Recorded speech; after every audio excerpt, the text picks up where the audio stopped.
Nilisalimia kwa sauti ya uoga. Mama akaitikia vizuri tu. Akaniambia, "Yaani Brightness, ni jana tu tulikuwa tunazungumzia na asubuhi hii nimeamka na kutana na missed call yako." Niliposikia kuhusu mazungumzo ama kuzungumziwa, moyo wangu ulilipuka pa. Nilijiuliza walikuwa wanazungumza nini kuhusu mimi. Nilijiuliza sana. Hapo ndipo tulipoishia katika sehemu ya 6 ya simulizi hii ya penzi la yatima. Mimi langu jina ni Mr. A Romantic kutoka hapa Simulizi TZ. Kama kawaida, usisahau kusubscribe chaneli yetu ili uweze kupata simulizi na vipindi vyetu mbalimbali. Na kama unahitaji simulizi mbalimbali zile za kiromantiki in deeply kabisa, tuone kwa namba za WhatsApp ambayo ni 0686630118. Asante na tusonge pamoja katika mwendelezo wa sehemu hii ya 7. Mama aliniambia jana tu tulikuwa tunapanga kuhusu ndoa yenu, wewe pamoja na Emedi. Hivyo tayari tumeshapanga mambo ya mahari na tunapanga kuja kwenu kuwaona. Nilishtuka. Ina maana huko naandaliwa ndoa na mimi huko nafanya upuuzi. Lo!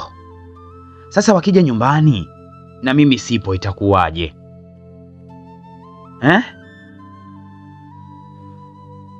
Nikamwambia si jambo mama. Niliwakumbuka tu. Nikasema niwatafute. Mama aliniambia hata mimi nilikukumbuka sana. Na tulipanga tuje kwa kufanya surprise. Lakini kwa vile tumeshaongea, basi hii sio surprise tena. Jiandae tu kutupokea. Tena leo baadaye hivi tutawatembelea. Tunakuja kupanga kuhusu uchumba wenu. Inatakiwa Emedi akuveshe pete, then ndoa yenu itaanza kuandaliwa. Wazazi inaonekana hawajui chochote kinachoendelea. Kama Emedi hajawaambia na mimi siwaambii. Nilijisemea kimoyomoyo, hapa cha kufanya ni kurudi tu tena leo. Wakija wanikute. Nilimaliza kuongea na mama, tukaagana vizuri tu, ndipo nikaanza kupanga vitu vyangu kwa ajili ya kurudi Dar es Salaam. Yaani nilitamani hata nipae. Basi nilivyomaliza kupanga vitu vyangu, nikaingia kuoga. Nilipotoka bafuni, nikakuta Ronray na yeye amenitumia message. Good morning Brightness. Umeamkaje? Unaendeleaje? Kichwa kimeacha kuuma? Nikamwambia of course Ronray. My night was so good. Na sina maumivu tena. I am good. Ronray aliniambia ni vizuri. Kisha akaniomba nijiandae tukale kifungua kinywa. Then baada ya hapo kuna sehemu alitaka twende. Wapi? Akaniambia anataka twende Kilimanjaro tukatembee. Kilimanjaro which? Nilimwambia haiwezekani Ronray. Mimi leo naondoka, narudi Dar es Salaam. What? Haiwezekani. Kwa nini unaondoka ghafla? Tulikubaliana tutakaa huku wiki nzima. Mbona unabadili maamuzi? Ronray alipaniki. Tena alipaniki sana. Hakutaka niondoke. Nilimdanganya. Nikaambiwa nimepigiwa simu. Mama yangu anaumwa sana. Nataka nikamuone. Ronray aliposikia kuhusu habari ya mama, akapoa. Akanipa pole. Yeye alikuwa hajui kama mimi ni yatima. Sikumweleza yote kuhusu mimi. Basi alinikubalia niondoke. Akaniambia nikifika Dani mpigie video call aongee na mama. Nilikubali tu, kikubwa anilipe pesa yangu tuliyokubaliana ili niweze kuondoka pale. Basi tulikunywa zetu breakfast. Tukamaliza. Nikamkumbusha kuhusu pesa. Akaniambia twende chumbani kwake akanipe pesa. Pesa kweli naitaka. Lakini mbona anataka akanipe chumbani? Nilimwambia sawa twende. Tulielekea chumbani kwa Ronray. alivuta draw, akanihesabia kiasi cha pesa za siku nilizokaa, akanipatia. Baada ya hapo nikawa naondoka. Akaniita, akaniuliza, mbona unaondoka bila kuniaga? Nikampungia mkono, goodbye. Akashangaa, really? Hivi ndivyo unavyotakiwa kumwaga mpenzi wako? Lorraine aliniomba nimkisi kisha niondoke. Sikutaka anipotezee muda. Nilimkisi shavuni, nikamaliza. Nikataka kuondoka, akaniambia bado hajalizika. Niliondoka kule chumbani, yani kule chumbani kwa Lorraine, bila kumjali. Hapo mawazo yote yako kwa wazazi wa Hemedi. Nataka wakifika nyumbani wanikute. Sijui itawezekana. Lorraine alinifuata hadi chumbani kwangu, akaniuliza kama niko sawa, maana akili ilikuwa juu vibaya mno. Alihisi huenda sijaridhika na pesa alizonipa. Nikashangaa anahesabu kitita kingine cha pesa, akanipatia. Nilipokea, nikamwambia asante. Akaniuliza umefurahi? Huku na tabasamu la umbea ambalo alichanganyikiwa na zile dimples. Basi alinibebea begi zangu, tukaenda kutafuta usafiri. Kwa muda ule hapakuwepo na basi la kwenda Dar es Salaam. Nafanyeje mie? Nilikaa mpaka nikawa nalia. Lorraine anajua namlilia mama yangu mgonjwa, lakini wala nina mambo yangu mengine. Aliniambia twende airport. Hawezi kunikatalia kusafiri ndani ya Tanzania bila pasipoti. Basi tulipanda taksi mpaka airport. Hata wakuniuliza mambo ya passport. Nilikatiwa zangu tiketi ya ndege. Tukakaa pale airport mpaka muda wa kuondoka ulipofika. Nikaenda zangu kupanda ndege ya kurudi Dar, na Lorraine akaondoka kurudi hotelini. Lorraine aliniambia atarudi Dar es Salaam baada ya siku kadhaa. Akishatoka mlima Kilimanjaro ndo atarudi Dar. Aliniambia nikifika Dar nitafute nyumba nzuri alipie, ili akirudi kutoka Arusha afikie huko tuanze kukaa wote. Hii ni hatari. Tena ni hatari sana. Yaani hiyo ndio ilikuwa siku yangu ya kwanza, kwa mara yangu ya kwanza toka nazaliwa, kupanda ndege from Arusha to Dar es Salaam. I say, safari was so amazing. I say, nilienjoy sana. Basi baada ya muda mchache tulitua ndani ya Dar es Salaam. Ile tu nimetua Dar na washa simu, mama Hemedi akanipigia. Nilishtuka. Yaani nilikuwa natetemeka vibaya mno. Nilipokea simu. Mama akaniuliza, uko wapi? Nikamwambia niko njiani, natoka chuo. Akasema sawa, kisha akaniomba nipite kwanza nyumbani kwa Hemedi, anahitaji kuniona. Mbona kimbembe hiki? Kumbuka Hemedi hatuongei, na ndo nimeambiwa nipite kwake leo. I say, basi nilichukua taksi, nikamwambia anipeleke nyumbani. Sikutaka kwenda kwa Hemedi kabla ya kufika nyumbani. Kwanza nilikuwa nimevaa mavazi si ya heshima, na nilikuwa na begi la nguo. Ilibidi nipeleke kwanza nyumbani, zeni nibadili nguo, ndo nilirudi kwa Hemedi. Dereva nilimwomba aendeshe gari mbio. Yaani nilitamani hata nipae nye. Basi tulifika nyumbani, nikakimbia ndani haraka, na wa taxi nikamwomba anisubirie. Nilirusha vitu kitandani, nikabadili nguo chapu, wala sikujiremba. Bwana, ulembo kama upo tu. Nilimaliza nikabeba mkoba na vipesa kidogo, nikatoka kuelekea kwa Hemedi. Sijui ya Hemedi tunaenda kutazamanaje. Basi nilifika sehemu ambapo Hemedi naye ndo alikuwa anaingia kutoka kazini. Ile nashuka tu kutoka kwenye taksi, naliona gari lake lile. Nilitamani nijifiche kwenye uvungu wa taksi. Mara wa taksi naye huyo akasepa. Basi nilisogea pale getini, nikasimama. Hemedi alisogea na gari lake hadi getini, akapaki. Kisha akashuka, akanifuata nilipo. Hemedi, mambo, habari yako? Hemedi hakutaka kuitikia. Moja kwa moja akahoji, umetoka wapi? Nikamwambia nimetoka nyumbani. Nilikuwa natetemeka kidogo, yaani nusu mkojo nitoke. Hemedi alikuwa amenuna vibaya mno. Una uhakika ulikuwa nyumbani? Nikamwambia ndiyo. Yule mwanaume uliomweka status ni nani wako? Kesi ikaanzia pale pale getini. Baada ya kuulizwa hilo swali, nikabaki na babaika, sina majibu. Niliwashwa kibao kimoja, nikaona nyota na mbalamwezi vinazunguka. Shavu lote lilibadilika, likawa jekundu. Machozi sasa. Tangu nizaliwe sijawahi kupigwa wala sijawahi kufokewa. Siku hiyo ndo ilikuwa mara yangu ya kwanza kuonja kofi, tena kofi lenye viwango vyote vya juu. Hakika nilichanganyikiwa. Nililia mno, yaani nililia sana. Hemedi akawa anatetemeka tu kwa hasira, ananiangalia, anatamani anipige, lakini anajizuia tu. Aliniinua juu, akanitupa kwenye gari, akaniambia, utanieleza ulikuwa wapi na huyo mwanaume, utanieleza ni nani wako. Alifungua geti, alifungua kwa remote, tukaingia ndani. Bado nilikuwa nalia tu.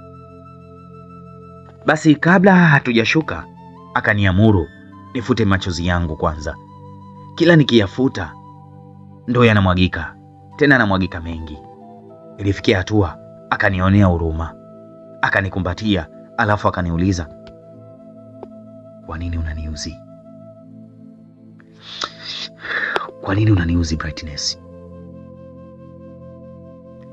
Basi yani hapo ndo ilikuwa kama amenifungulia nilie. Nililia mpaka shati lake likajaa machozi. Alinibembeleza, Brightness, tafadhali Brightness, ni hasira. Ni hasira tu Brightness. Tafadhali naomba unisamehe Brightness. Naomba unisamehe mpenzi wangu. Unajua vile nakupenda. Hizi ni hasira tu, nimeshindwa kuvumilia. Nafasi ulionayo ndani ya moyo wangu haielezeki juu yako. Nimekosea, tafadhali nimekosea. Hemedi aliniomba msamaha. Aliniomba msamaha sana, mpaka nikamwonea huruma. Alinifuta machozi, akanipa kiss. Baada ya kunipa tu kiss, kwa muda hasira zote kidogo zikapungua. Basi tukashuka kwenye gari. Hemedi akanishika mkono, tukaingia ndani. Hata hakuna aliyejua kama tulikuwa tuna tofauti. Lile shavu nililopigwa kibao nilijiziba na mtandio. Namshukuru Mungu alinipa wazo la kutoka na mtandio. Ningeumbuka siku ile. Basi nilivyofika niliwasalimia wazazi wa Hemedi kwa heshima sana. By the way, yule mkaka, kitu kingine alichonipendea ni heshima na upole.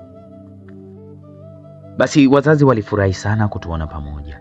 Wangejua huko nje tushapigana makofi. Hatari. Basi tulikunywa juisi, tukamaliza. Hemedi akainuka kwenda chumbani kwake. Amefika huko akanitumia message, akaniambia niende tukaongee. Nilimfuata. Nimefika chumbani nikamkuta Hemedi amekaa kitandani. Alinitolea mtandio kichwani, akaniangalia vizuri pale aliponiumiza, akaniambia tena, I'm sorry my love. Nakupenda, nisamehe. Aliongea kwa sauti fulani hivi ya kunibembeleza, akawa ananipapasa pale aliponipiga kibao. Mimi nilitulia tu, nikawa naangalia chini. Aliomba sana msamaha, nikamsamehe. Baada ya msamaha, aliniketisha pembeni yake, akaniuliza, Brightness, uko tayari nikuveshe pete ya uchumba au utavishwa na yule mzungu alokupeleka 5-star hoteli? Sauti yake ilionyesha ni jinsi gani alivyoumizwa na hiyo ishu ya mzungu. Nilimtazama machoni, nikamwambia, niko tayari kuveshwa pete na wewe. Nipo tayari na wewe. Nipo tayari. I'm ready with you, my love. Kwa nini unanisaliti? Aliniuliza lile swali lililosababisha anizibue kibao. Nilikaa kimya, alafu ndo nikazidi kumuumiza. Brightness, nijibu ninachokuuliza. Kwa nini unanisaliti? Unahisi mimi sina uwezo wa kukupeleka 5-star hoteli? Basi mimi niliendelea kukaa kimya. Emedi alichukia sana. Aliamini kweli nimemchiti, lakini si kweli. Mimi sikufanya chochote kile na Ronray. Basi tulizozana sana huko chumbani. Baadaye Emedi aliinuka, akaelekea jikoni. Alirudi na maji ya moto, akaniomba anikande pale shavuni, maana palishaanza kuwa peusi. Alinikanda taratibu. Baada ya hapo, kuna kidawa fulani hivi alinipaka cha kuchua. Basi alipomaliza akaniomba tuende sokoni, tukaemee maemezi, tuje tuwapikie wazazi. Basi bwana, tulitoka kuelekea sokoni, tukanunua vya kununua, kisha tukarudi home kupika. Emedi hakuwa na raha hata kidogo. Wakati niko pale nyumbani kwake, simu yangu niliizima, maana nilijua tu lazima Ronray angenipigia, na hiyo ingeniletea shida kwa Emedi. Emedi alinisaidia kupika, lakini ndio hivyo, alikuwa na hasira sana juu yangu. Tulipika kisha tukamaliza, nikatenga mezani tukara. Baada ya hapo nikawaambia mimi narudi nyumbani.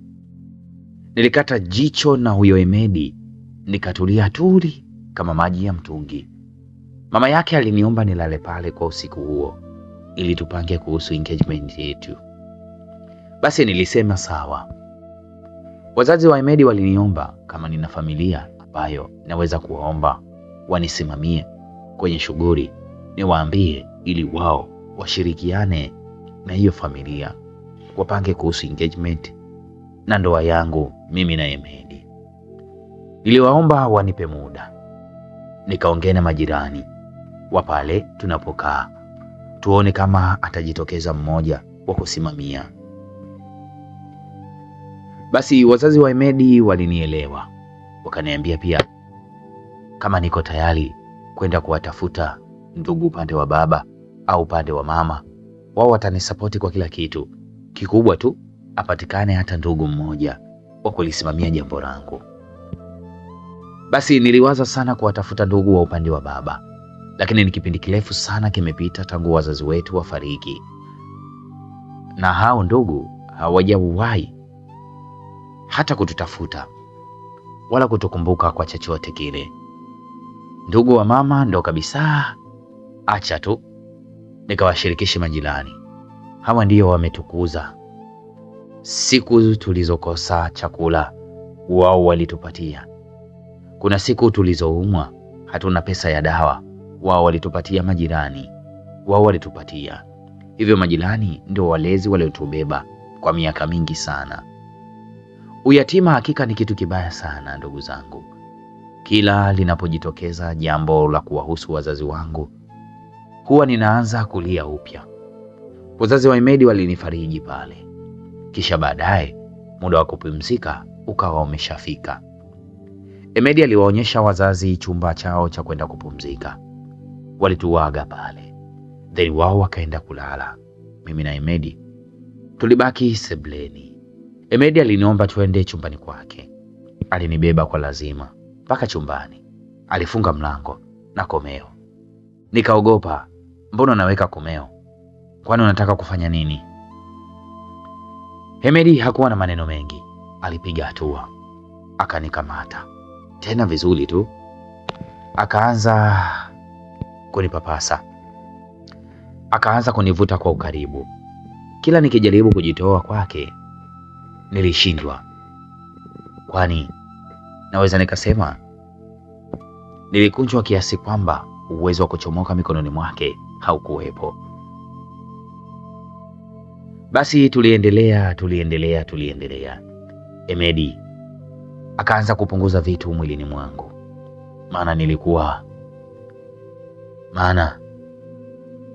mama, nikamuwahi, nikamwambia niko kwenye siku zangu, kwani anasikia sasa. Nimekwisha mimi leo, nilijisemea tu. Emedi aliendelea kutoa nguo zangu, nikarudia tena kumwambia sikioni ili aweze kusikia vizuri. Simba wanacheza baba. Aliniangalia usoni akiwa na hisia kali sana, akaniuliza, Brightness, kwa nini unanifanyia hivyo? Hivyo unanipenda kweli? Unanipenda kweli wewe? Tafadhali usiseme hivyo. Ni kwa nini unaongea hivyo? Ni kweli ninachokiongea. Naona kabisa unipendi. Ni kama nakulazimisha uwe na mimi. Nakupenda sana Emedi. Ni kweli nakupenda sana Emedi. Hata nifanye nini ili uniamini kuwa nakupenda? Ungekuwa unanipenda wala usingemposti yule jamaa wako. Umeniumiza sana. Nilipiga goti chini, maana niliona kabisa ile issue inamuumiza Emedi, tena inamuumiza mno. Issue yenyewe hata haiko vile anavyofikiria. Basi nilimwambia mimi yule jamaa siko naye kwenye mahusiano. Nilifanya tu vile kwa sababu na wewe ulimposti mtu wako. Una uhakika yule niliyoposti ni mwanamke wangu? Sijui lolote, utajua mwenyewe. Na kama si mwanamke wako, ni kwa nini ulimposti? Wewe unahisi mimi sijaumizwa na ulichokifanya? Nisamehe mke wangu, ni hasira tu ndo zilipelekea nifanye hivyo. Sitaki Emedi, usinishike. Nilianza kulia na vile nina machozi ya karibu. Wahenga walishasema hasira ni hasara. Wote tulifanya upuuzi kwa sababu ya hasira, na sasa tumebaki tunaumia tu wenyewe. Nani alaumiwe? Basi Emedi alipoona nalia, alipiga goti chini, akawa anaomba msamaha. Na alinihakikishia yule mwanamke sio mwanamke wake. Basi nilimwambia sawa, na mimi yule jamaa sio mwanaume wangu. Kirahisi tu siwezi kuamini Brightness. Kwanza simu yako iko wapi? Ya nini? Usiniulize ujinga Brightness. Nitakuumiza. Toa simu ulipoiweka. Unipe. Nataka nimuone huyo mwanaume anayekufanya unidharau mimi. Nilijiuliza, huyu jamaa kapandwa na kichaa au nini? Alafu ndo naenda kufunga naye ndoa? Mbona tutakuwa tunasuluhishwa kila siku?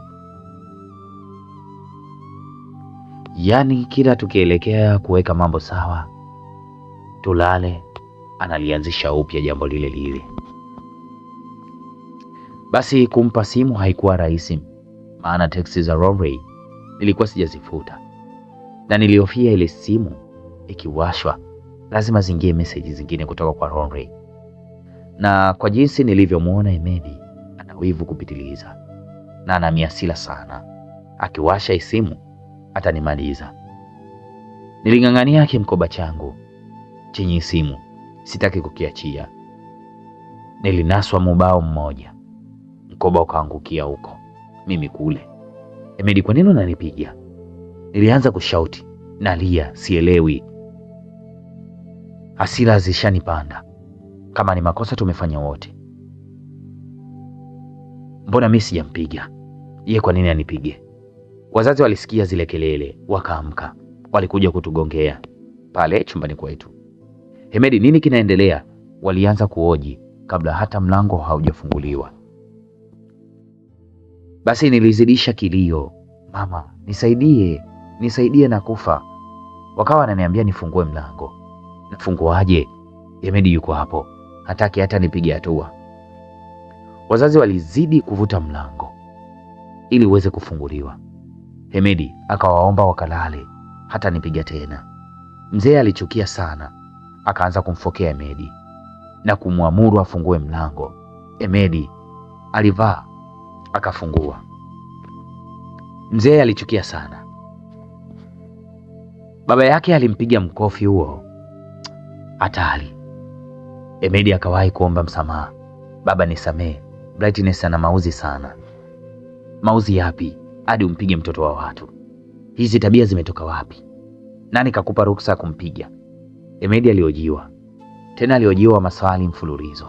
Akawa anashindwa la kujibu. Lipi aache na lipi ajibu? Mzee alikuwa na hasira. Yaani sio poa. Mpaka alikuwa anatetemeka kwa hasira. Emedi aliwaambia wazazi wake kuwa nimemchiti. Nilitamani nikipae nikimbie ile nyumba. Aibu gani hii, Mungu wangu? Hebu tokeni wote, mje hapa sebuleni, mtueleze kinachoendelea. Tulitoka mimi na Emedi, tukaelekea sebuleni. Kumbuka ni usiku saa 7. Wazazi walikuja kutusikiliza. Shida inayotugombanisha usiku wa manane. Emedi aliulizwa, kwa nini ananipiga? Akadai mimi ninamsaliti na mzungu. Hao, una uhakika gani? Akasema nilijiposti status niko na huyo jamaa na nikaandika love of my life. Kithibitisho nacho? Akasema ndiyo, nili screenshot hiyo posti. Aliwaonyesha wazazi wake ile posti yangu. Mwenzenu, nilikuwa kimya. Limenishuka aibu kama zote. Nilikuwa najilaumu kwa nini nilifanya hivyo. Nani atanielewa kwenye hili? Wazazi walikasirika sana. Wakaniuliza, Brightness, huyu mwanaume ni nani? Naeleza nini mimi? Basi nilikaa kimya. Baadaye nilipoona wazazi wananikomalia, nikawaambia naombeni mnisamehe. Ni kweli niliposti hiyo posti, lakini huyo sio mtu wangu. Kivipi? Asingekuwa mtu wako ungemlalia tena kwenye kifua kiasi hicho? Ilibidi niweke mambo yote wazi. Sikuona kama kuna umuhimu wa kuficha chochote kile. Niliwaambia wazazi siku tuliondoka kwao baada ya kutambulishwa. Ndiyo siku tulioanza kukosana mimi na Emedi. Ugomvi ulikuwa unahusu nini? Nikawaambia siwezi kuelezea mbele ya baba, labda nikaongee na mama pembeni. Mama alisema sawa. Tukatoka pembeni. Nikamwelezea jinsi ugomvi wetu ulivyoanza. Nimwelezea mama kila kitu mpaka nilivyokutana na Rory kazini kwangu. Na nilimwambia Rory alinihitaji tu wa kumtembeza tour guide. Mimi sijawahi kukutana na mwanaume yoyote kwenye mwili wangu. Mama yangu, niamini. Ndio maana hata Emedi nilimwomba asubirie kwanza tufunge ndoa. Sijawahi kumchiti mwanao, ila ananihukumu bure tu. Mama Emedi alinipeleka chumba cha wageni nilale. Yeye akarudi kuongea na Mr. Martin pamoja na Emedi. Sijui waliongea nini. Mimi nililala huko chumbani mpaka asubuhi. Nilipoamka nilikuta tayari wazazi wa Emedi wameshaamka, ila Emedi hakuwepo. Niliwasalimia wazazi. Baada ya hapo nikawaaga, nikawaambia mimi naondoka. Waliniambia sawa, but kabla sijaondoka kuna vitu kidogo waliomba tuongee. Mapigo ya moyo yalinienda mbio sana. Nikajiambia hapa sidhani kama kuna ndoa tena. Mungu wangu.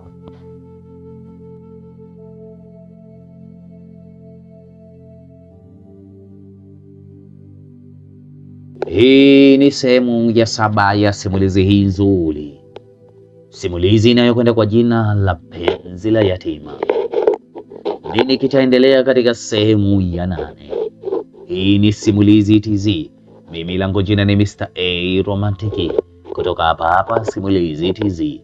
Jambo la msingi na la kuzingatia, usisahau kusubscribe channel yetu ili uweze kuwa wa kwanza kupata simulizi na vipindi vyetu mbalimbali. Asante na kwa eli. Hebu tuambie Team Rory mnasemaje?